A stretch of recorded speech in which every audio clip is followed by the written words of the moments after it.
হর হর মহাদেব, নমঃ শিবায় নমঃ। আজকে শ্রাবণ মাসের দ্বিতীয় সোমবার। প্রথম সোমবারটাও করা হয়ে গেছিলো, কিন্তু সেটা ভিডিও করা হয়নি, তাই তোমাদেরকে দেখানো হয়নি।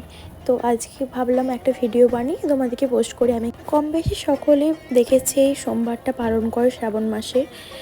আমি এখানে মহাদেবকে পঞ্চামৃত দিয়ে স্নান করিয়ে দিয়েছি। এখানে দুধ, দই, ঘি, মধু, চিনি এবং সবার লাস্টে গঙ্গা জল দিয়ে স্নান করিয়েছিলাম। স্নানের শেষে তিল অর্পণ করেছিলাম শিবলিঙ্গে, সাদা তিল। সেই সাদা তিল অর্পণ করার অষ্টগন্ধা তিলক পরিয়ে দিয়েছিলাম। অষ্টগন্ধা তিলক বাবাকে পরে মামামকে পরিয়ে দিয়েছিলাম, তারপর আমি নিজেও পরে নিয়েছিলাম। তো তারপরে কি ফুল মালা দিয়ে ভালো করে বাবাকে মনের মতো সাজিয়ে বাবাকে পুজো সারলাম। আর এই তিলকটা না পড়লে মনেই হয় না যেন বাবাকে পুজো করেছি। তাই এই তিলকটা পড়তে তো আমার খুবই ভালো লাগে। তোমরাও যদি পড়তে চাও আমি দেখিয়ে দেবো, তো তোমরা আমাকে কমেন্ট করো, আমি ডেসক্রিপশনে লিঙ্ক দিয়ে দেবো। তারপর বাবাকে মনের মতো সাজিয়ে বাবাকে খেতে দিয়ে 5 রকম ফল মিষ্টি খেতে দিয়ে বাবাকে আরতি করেছিলাম। কর্পূর দিয়ে আরতি করেছিলাম, ধূপ ধুনো প্রদীপ দিয়েও আরতি করেছিলাম। এই নিজে নিজে পুজো করার যে কি একটা শান্তি, মানে তোমাদেরকে বলে বোঝাতে পারবো না।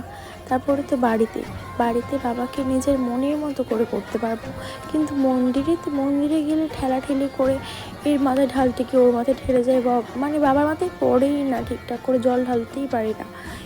কখনো ফাঁকা পায় তো কখনো ফাঁকা পায় না। অর্ধেক মন্ত্র পুরোহিতরা বলে না অর্ধেক, তো ভালোই লাগে না। সেই জন্য তাই নিজে বাড়িতে এবারে পুজো করলাম। প্রথম সোমবারটা মন্দিরে গিয়েছিলাম এবং লাস্টের সোমবারটা ভেবেছি মন্দিরে যাব, আর মাঝে 2টো সোমবার আমি ঘরেতেই পুজো করব। তো আমি ঘরেতে এইভাবে পুজো করছি। দেখো বাবাকে ভালো করে সাজানো হয়ে গেছে, বাবাকে খেতে দেওয়া হয়ে গেছে।